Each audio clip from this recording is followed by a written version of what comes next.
3, 2, 1, here I am. I told you. Hold on. Let me make sure. I'm hitting OK.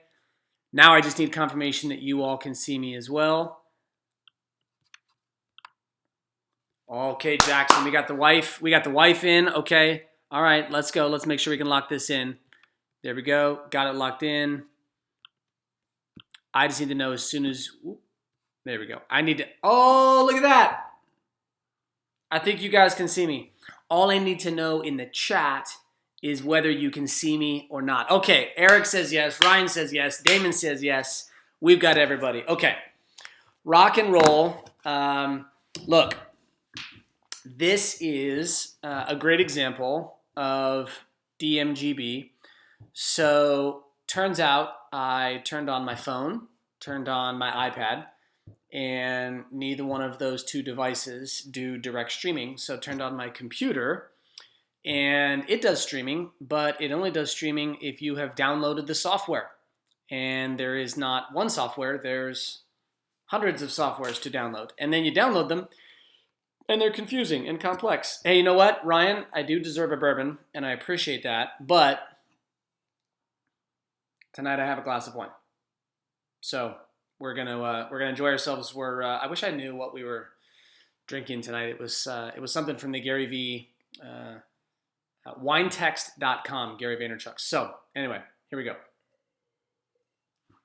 Okay, welcome to the live chat. It is officially 25 minutes late, but I guess we all have a lot more free time than we used to. I'm going to clean this off just a minute.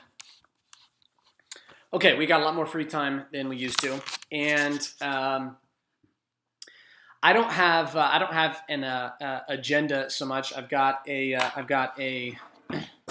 notepad over here, and you can see I've got notes. I've got questions that have come in. I'll be taking questions in the chat. I can see every single message that you send in the chat.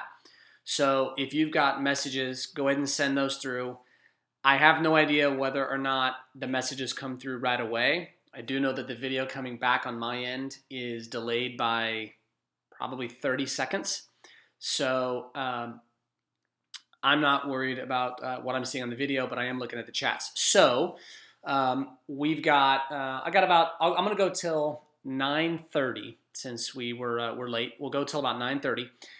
And again, I'm going to jump into a couple things, and we'll go from there. I'm going to be grabbing my phone every now and then because people are sending in questions on Twitter and on Instagram as well as the chat. So if you've got questions, send them on any of those channels. The ideal place is here in the chat since you're here. But if you're on Twitter or Instagram, you can obviously send them through there, and we'll pop from that. So here's what we're going to do. I'm going to jump right into a couple things, a couple questions that have come in through Instagram. And, a couple questions I thought were really interesting. The first of which coming in from Kayla Duggan about what's the most helpful advice for someone about to go to college. And this one for me is really interesting because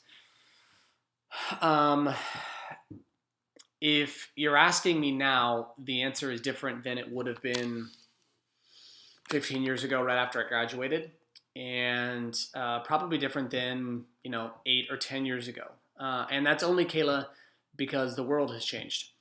So if there was one thing, and what I want to do is I want to speak first. I'm going to speak for myself and speak about, it's really hard to give somebody else advice about what to do in college because it's presumptive about what they're trying to do and where they're trying to go. But here's what I'll tell you about what I wish I would have done in college, sometimes earlier in college, but really just mostly overall, and that is this. I would have prioritized the skills that would have been valuable for market value or revenue generation. Meaning specifically, in college, I would have prioritized all of my studies, regardless of grades, around skills that made money. It was the one thing I didn't do in college that, looking back, is my biggest, I really misused 4 years of my life. Because while I wasn't a great student, and even from a grades perspective, I never worked that hard for good grades, it was because I didn't value, let's say, an A over a C. Just personally, I didn't get inherent value from getting an A in a class. It didn't give me anything that I thought was particularly valuable later in life, or frankly, even at that time. And so I never really fought that hard, or deployed my talent or skills or effort or discipline to try to get an A rather than a B or a C. And what I wish I would have done is I wish I would have deployed my talent, skills, discipline, and effort and all of that hard work into the skills within those classes, and frankly probably even chosen a ton of different classes based on what would have built my earning capacity or built my market value to the world or consumers or a business, rather than try to engineer a grade or just get through college. Because here's the thing. If you've got kids or you're in college, you know, it's, and I work with so many coaches, and there's a bunch of coaches who are watching this here right now. And look, there was an era that we lived for a really long time that grades. This is the truth. Now we can see it clear as day, and there's a lot of old baggage around this, and I get it, but we can see it clear as day. You don't need good grades. You don't need, I'm going to say this again, you don't need good grades. What you need are useful, valuable, marketable skills. That's what you need. Now, if getting good grades goes hand in hand with that, then by all means, go after and pursue those. But there's a lot of people that I've known in my life who pursued good grades, but they didn't gain valuable skills that they could turn into long-term value for life. They got really good grades, and then after that, it just didn't deliver a whole lot. So what I would do if I was going back to college is I would use the time to teach, train, surround myself, and build skills that earned revenue, and earned not just revenue, but earned the things that are valuable in the real marketplace. Now, I'll show my hand a little bit here. That's hard in college. College isn't set up for that. It doesn't grade against that. It doesn't score against that. And I think that's one of the really big challenges that college is facing right now. And I'm not exactly sure how to address it. So that's number one. And number two, what I would say is if I was going to college, it would say you've got a ton of time to enjoy yourself and have fun. And there's this window of time where you don't have as many responsibilities as you'll have during other times of life. And so enjoy that. But don't overextend that enjoyment, because with that, I'm going to call it freedom, with that extra freedom that you have compared to other times of your life, you can use that free time for a whole lot of really, really, really good things. And you'll look back, I think like everybody who goes to college looks back and says, man, if I could go back to college, I would do different things with that freedom. I would do some different things with that freedom. Now, some people really utilize their college time really well. I didn't. I utilized it really well for athletics. I used it really well for social. I didn't utilize it really well for my own development. My development was after college and little pockets here and there, but it wasn't in school. So those are the two things that I would do.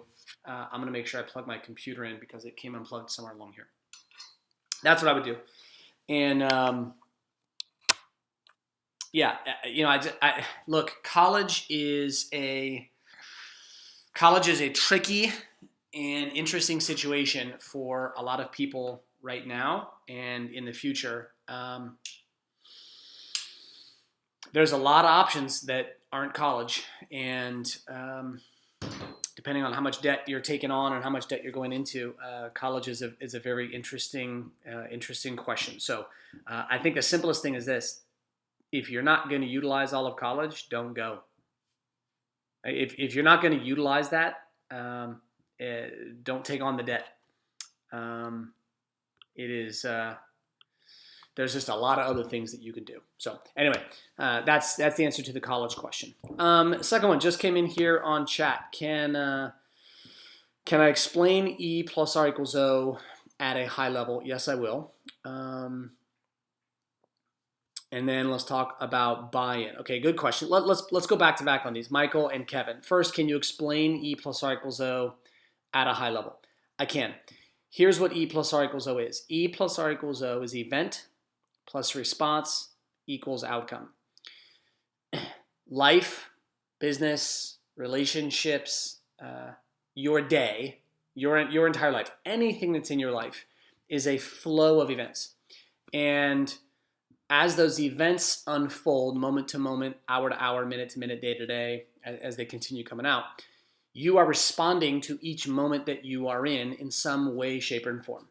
You are either responding with action or inaction. You are responding with choice or impulse. You are responding with activity or inactivity. And in every context that you're in, every event that you're in, how you respond is what shapes and produces the outcome. And so at a high level, all of life in its most basic building block, for me, for you, for everyone, can be broken down into the events that you're in, how you are responding to it, and the outcomes that you are producing. You could also look at it the other way. All of life breaks down to the outcomes you are going after that haven't happened yet, the things you're chasing, the things you're trying to make happen, the things you're trying to hold on to, the events, contexts, and situations that you're in, and then how you are responding to produce the things that you want or keep the things that you have and want, given the circumstances that you're in. At the highest possible level, we don't control events and we don't control outcomes. We can create outcomes, but we don't control them. Those are very different. The only thing that you and I have control over is how we respond. It is the ultimate skill set because this is, right now, the situation we're all in, the perfect example of E plus R equals O. None of us control this event, and all of our responses matter. And we could passively allow this event, the circumstances of this virus and consequent lockdown, quarantine, we could allow that event to dictate to us, or we could decide on the outcomes that we want to produce, decide on the results that we wanted to create, decide on the objectives we wanted to achieve, the relationships we wanted to improve, the skills we want to learn, the progress we want to make during this period, and then we respond to make all of those things happen given the context that we're in. That's what E plus R equals O is at the highest level. Now, if I would take it one level down, here's the next level down that sometimes, I would say, not even sometimes, more than that, I would say, I've been doing this for 15, 16 years. 50% of people don't get below the conceptual level of E plus R equals O. 50% of people stay at that level I just described. They think, oh, I don't control anything but myself. Yeah, that sounds like the life is 10% what happens to you and 90% how you respond to it. And they stay very conceptual and quote with it. Here's the next level down that yields a massive and significant improvement. And that is actually repping, training, and building into your lens of the world E plus R equals O as your filter. Putting E plus R equals O up as the filter for how you look at everything happening. That's the objective. And so E plus R equals O is traffic. E plus R equals O is each conversation with your wife or your husband or your son or your daughter. E plus R equals O is each time you're angry. It's each time you're happy. It's each time you win. It's each time you lose. E plus R equals O is each time something happens to you that was unexpected and good. Each E plus R equals O is how you deal with what is expected and not so good. So the next level down of E plus R equals O is not leaving it as a theoretical framework, but as a practical lens for observing, processing, and dealing with everything you experience in life.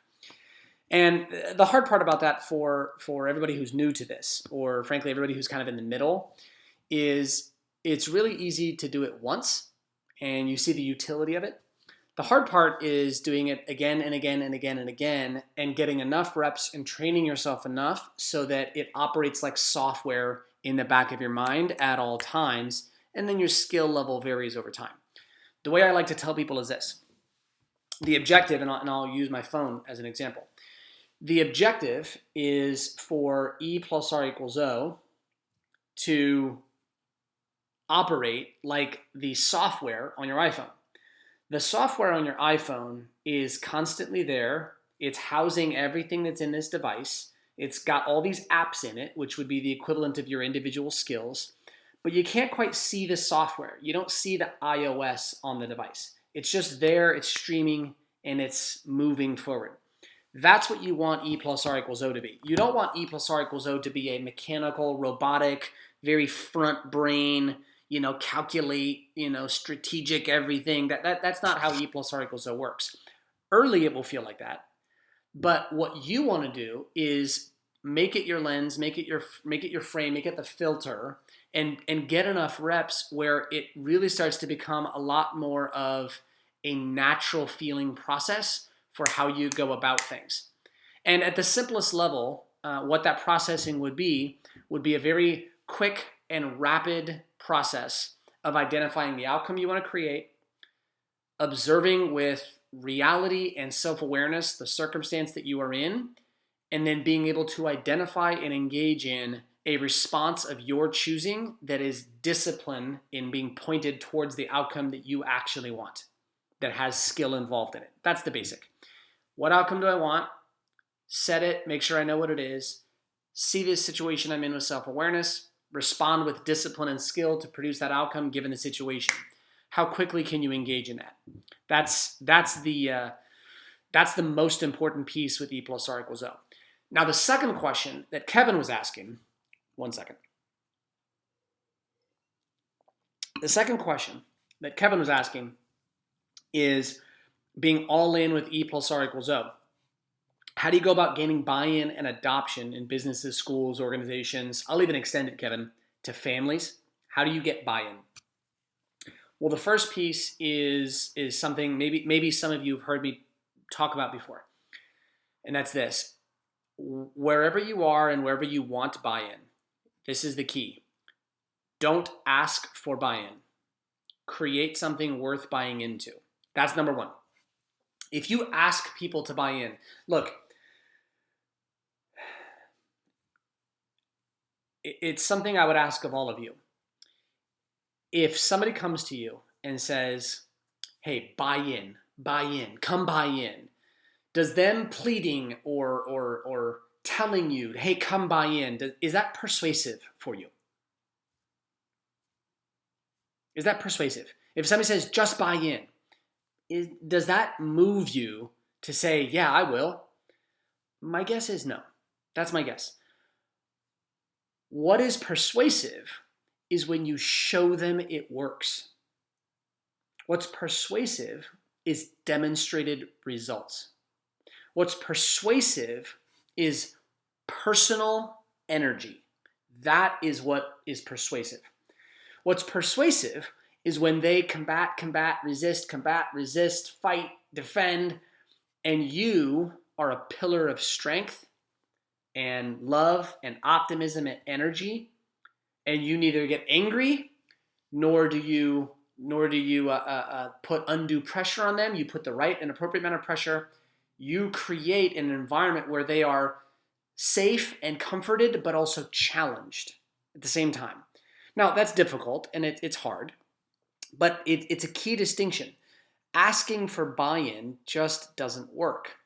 Well, like we've just got to recognize this. It just doesn't work to ask for buy-in. I don't buy that. You don't buy that. But if you create something worth buying into, well, now that's really important. So here's the second part of that, Kevin, and everybody else who wants buy-in. That means that what you're doing has to work.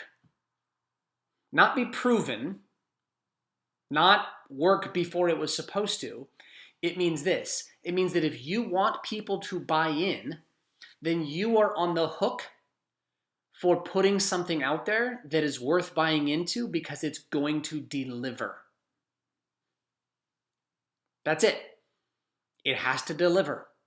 And if it doesn't deliver, well, then they shouldn't have bought in.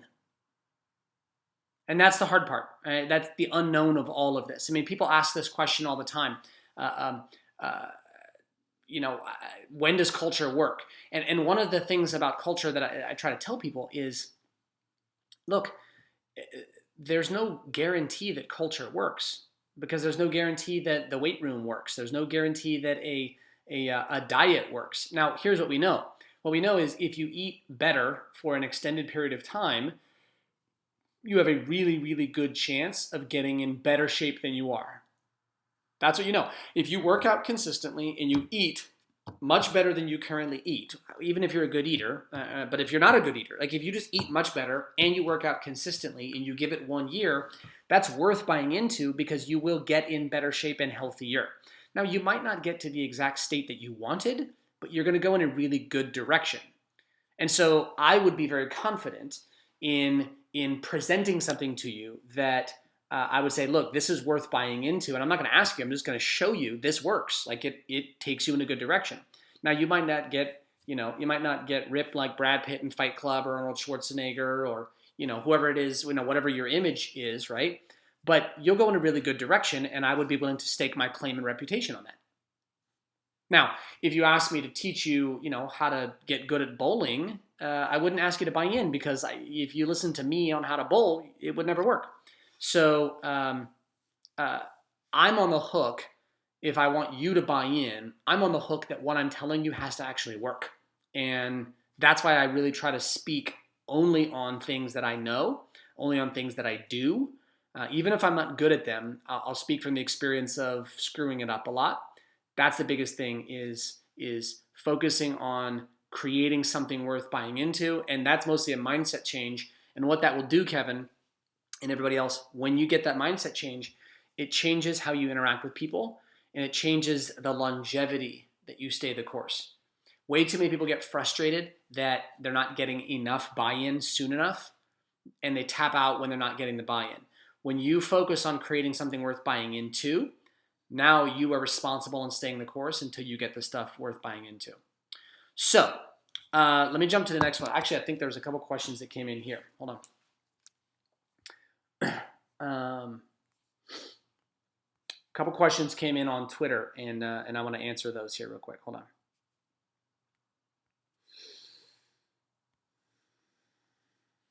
All right. A couple questions on Twitter. All right. Jackson in Iowa. Jackson and everybody else who is from Iowa. I am so disappointed and bummed that this corona situation, this coronavirus, this whole wild thing canceled my trip to Iowa, to Dubuque to speak to the Iowa schools. I was so fired up for that. The good news is we're making plans to come back in 2021, which feels like right now a long time away. But as disappointing as it is that I wasn't able to get there in June, I will be back in June of 2021. Fingers crossed we can get that done. So here's Jackson's question. In my opinion, what's the best way for a coach to improve the leadership skill set? We know that reading, listening to podcasts, etc., great for growing knowledge, but it doesn't mean we've actually improved. Looking to grow. Okay. So how does a coach? I don't think this differentiates between a whole lot of other skills on how to get better. A coach's ability to improve as a leader is to stay really tied and very tight to results. If you're leading and you're coaching, it's like a lot of other professions. It's a performance-based job. And so looking at the outcomes and results, that's always the best measurement of your leadership skill. It's the best measurement of my leadership skill in a business: outcomes, results. So the first thing I would tell a coach is, if you're going 5-5, if you're going 0-12, if you're going 1-11, 1-10, whatever those things are, you've really got to look and decide if you're making the right leadership decisions, and you've got to have a pretty heavy dose of self-awareness. Now, there's always context. Sometimes the odds are what they are, and talent is what it is if you're coaching, and so you have to be in that. The second way that I would tell coaches to get better is, I don't think coaches focus enough on behavior. Coaches focus a lot on tactics. They focus a lot on strategy. They focus a lot on technique. They focus a lot on teaching. They focus a lot on scheme and X's and O's. What coaches don't focus a ton on is behavior, and they don't focus on reps. So here's a great way to think of it. If you want to get better as a coach, the cool part about a coach is this. If you're coaching, every day you get reps the same way a player gets reps. Every drill is not only a rep for the athlete, but it's also a rep for you as a coach. And so each time you engage in a rep as a coach, you are getting feedback and performance, or I should say performance and feedback on your skill and your impact as a coach. If you engage in some coaching and a player throws that shield up, or they roll their eyes, or you coach them and then they go out and make the exact same mistake, what you know is your coaching did not get the job done. Again, that's part of that performance piece as well. But the second way, outside of just looking at results and then going back and making sure that the results are always a reflection of you as a coach, which they are, is treating each time you are engaging in coaching, that is a rep for you. That's a rep. It's a practice rep. And you can engage in that practice rep of coaching with the same basic expectations that you would hold an athlete to engage in the rep of the drill or whatever practice they were going through. And so treating each moment you're coaching the same way that you would ask an athlete to treat every moment of practice is super, super, super valuable. Here's the third thing. If you really want feedback, film yourself. For a very long time, I've been talking to coaches and trying to make this happen in a lot more real ways. You film your athletes and you watch game tape, you watch practice tape, you watch drill tape of your athletes doing all of the things that your athletes do. Then you watch that tape individually, you watch that tape with the athletes, you review it, you watch their technique, and you get down to the most minute piece, the angle, the foot, the hand placement, whatever it is that you're teaching, right? Whatever you're coaching, you're getting down to the most minute stuff. Turn the game tape on for yourself. Give anybody permission. Grab your spouse, grab your wife, grab whoever. Grab your son if he's capable of holding a phone and a camera. Mic up, throw your AirPods in, have him point a camera at you and have him film you, and then go watch your game tape of coaching. That can't fail. You watch yourself coach, you see what you look like, you see what you sound like, you see how you come across, you see what your facial expression is, you see your mood, your energy, your attitude. You see all of that come across. Look at it, watch it, and say, is that the kind of coach that gets the job done? Is that the kind of coach that wins championships? Is that the kind of coach that earns players' trust, develops deep love, and is capable of pushing players and athletes to a high level? Only you can answer that for yourself.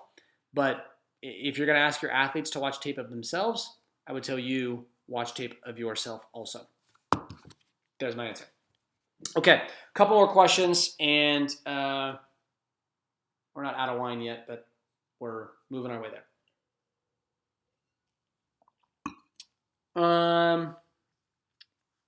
If I was speaking to high school kids right now, what would be my 3 to 4 topic? Same question, but to high school coaches then. Top 3 to 4. If I was talking to high school kids right now, what would be my top 3 to 4 topics? Okay, number 1, high school kids. I'm gonna give you 3 topics for high school kids. And they are self-awareness, self-confidence, self-control.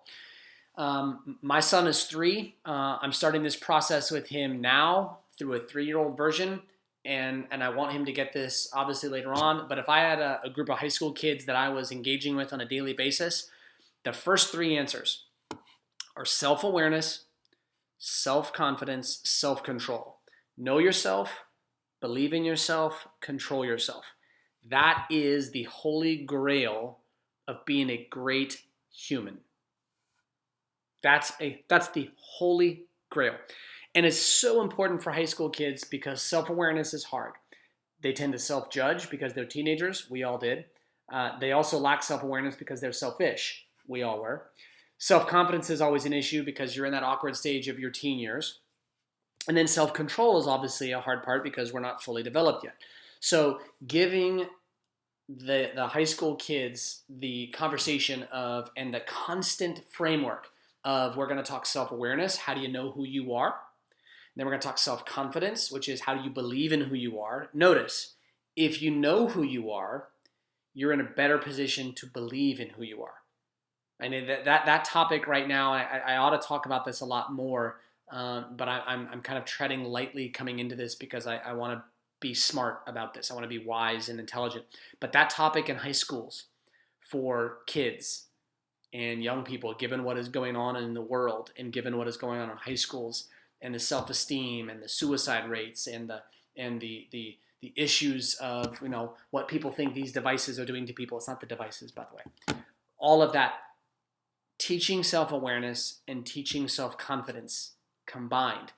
Look, I don't know who's all here. I don't know who's all going to be watching this even later on. But look, if you're around high school kids, if you're around teenagers, stop molding teenagers into who you think they need to be. Stop. Stop making them some picture of what you think a good person ought to be. Start helping them learn who they are, believe in who they are, and then gain control of who they are and turn that into the best version of who they are. If you're leading young people, your job is not to make them the kind of person you think they should be. Your job is to make them the best version of who they are, which will be different than what you picture. It just will.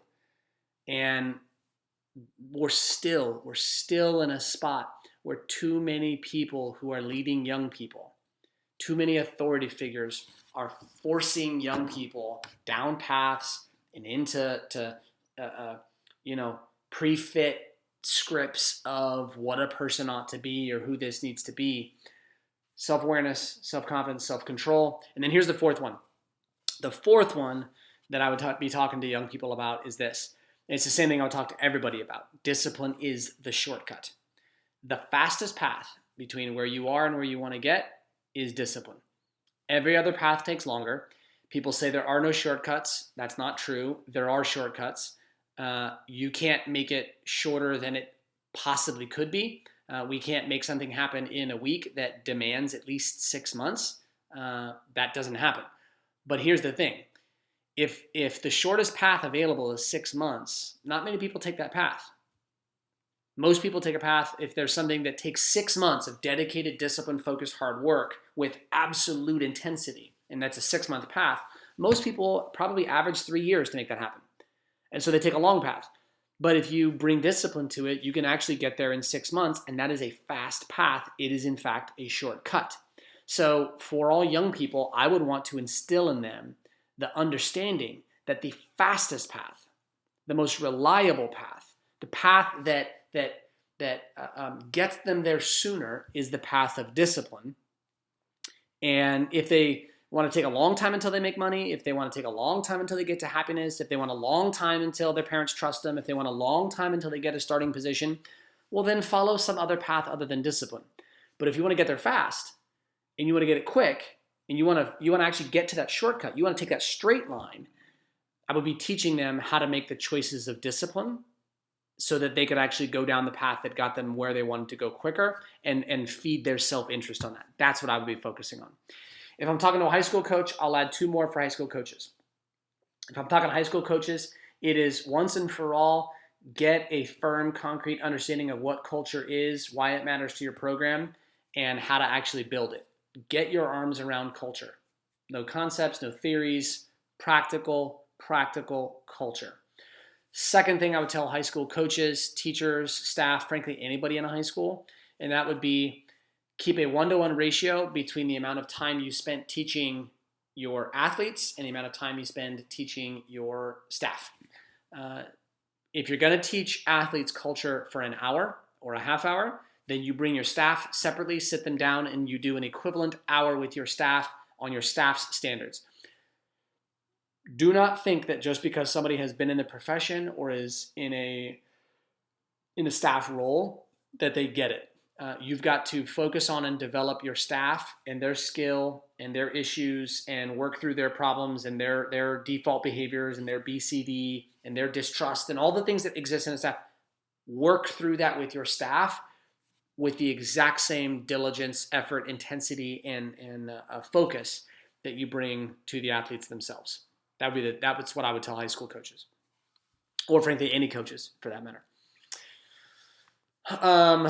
Let me see a couple questions we have left. Thoughts on going to grad school for a creative year versus going straight into industry for experience? Go straight into the industry for experience. Skip grad school. It's not worth the debt. You're going to learn things from people who have largely not done a ton in business or have been so far extended. Skip grad school and go bring practical value. Do the same intensity of work in your first year in industry experience that you would in grad school. Here's the difference. In grad school, people stay up till midnight writing papers and studying and all these different things. When they go into industry, they run the 9-to-5 job, right? That's the mistake. If you're going to go into industry experience, then work your ass off in the same way that you would like you were in grad school, like everything depended on that year of industry experience or 2 years or 3 years. Do it like that. Wake up at 6 a.m., work until 10 p.m., take whatever breaks you needed to do, enjoy yourself when you wanted, but go work your face off for a year or 2 years in industry experience. Learn that way. Find the smartest people you can in business. Get around them. Learn from them. Stay away from grad school, 1, because of the debt, 2, because learning from an academic when you could be learning from real business people, it's a no-brainer. Couple other questions here, and then we'll wrap because we're at 9:31. Who are some people, coaches, that I've seen successfully implement a culture playbook? That's probably one I'm going to be putting up some blogs about here pretty soon. So if you want to know who I think has been successful with culture playbooks, obviously the big one was and is Ohio State and what Coach Meyer implemented and Coach Day is extending down there. They've just done a great job. I think Coach Day, Ryan has done an unbelievable job of extending that culture in the Ohio State football program in a tremendous way. While I think Lincoln Riley down at Oklahoma has also done an excellent job, although he's not a client. I don't think he has a culture playbook. He's done a tremendous job of extending that culture and deepening it after Bob Stoops left. But I will. I'm gonna put some more content out about culture playbooks here pretty soon, and move forward with that, including the skills and the processes on how to do that. Eric, let me just go a couple rapid fires here. Eric, can I speak about Outlasting the Cynics? Yes, it's very simple. One person will outlast the other. It's either the cynic outlasts the optimist or the optimist outlasts the cynic. That's it. That's the only question. If you're ready to lose because you quit first, then quit.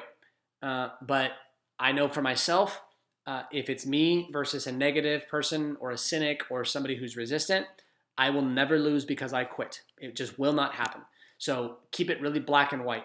If you're going to quit and drop out, then stop complaining, get out of the environment, and give it back to them because they deserve to win. We didn't. But if you want to outlast the cynics, then you just stay the course and you go as long. If they go for 100 days, you go for 101. If they go for 7 years, then you go for 7 years and one more year. It's super black and white. You outlast them or they outlast you. It doesn't need to get more complicated than that. Couple other thing. The getting videoed. Getting video. A lot of teachers got videoed when they were learning, and that would be really interesting. Marcus wants to be a BK certified business and do business with other BK certified folk. That's actually something I'm looking into, and I would love that. Ryan, you're talking about PJ Fleck at Minnesota. He's put together a really significant culture, a great culture, and while he doesn't do a culture playbook, at least as far as I define it, he's put a great culture in place, and it's producing. I mean, they had a tremendous year, absolutely fantastic. Let's go 2 more. Let me look here.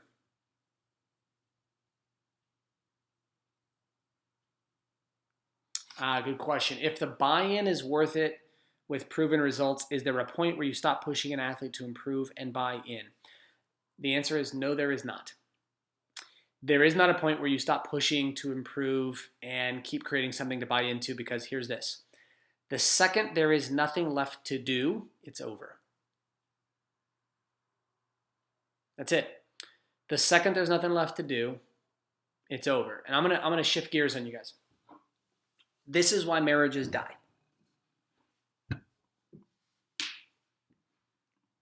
This is why marriages drift into that deadly place where it becomes monotonous, dull, routine. I noticed it really early in life. When there's nothing next, everything just becomes maintenance, and that's when it starts to deteriorate. It works. It's the same for an athlete as it would be for a husband and a wife in a marriage, or a team, or anything else for that matter. So, no, there is no stopping. The job of a coach, in the context of an athlete, the job of a coach is, no matter where an athlete is to produce what's that next piece. What's that next one? Look, we're all going to have to fight our ego in some stage or phase of our life. But here's what I look at. If Wayne Gretzky goes to practice, I have to too. If Tom Brady goes to practice and is hungry, I have to too. Because I'm not as good at what I do as Wayne Gretzky was at hockey, or as Tom Brady is at football. If Slash from Guns N' Roses has to practice the guitar, then I have to go practice too, because I cannot rip it like Slash. Now my 3-year-old son can, because the guy can absolutely rip a guitar right now, or at least his toy one. But it's always. And some people don't like that. That's for them to figure out. But the answer is no, there is no end. It's always pushing and going to the next one. Second question, last one of the night. And if I didn't get to your question, I'm sorry. How do I grow my audience? Connor, it is very simple. I simply try to put out as much content as I can that is as valuable to the people who are paying attention as often as I can. That's it. I am a firm believer that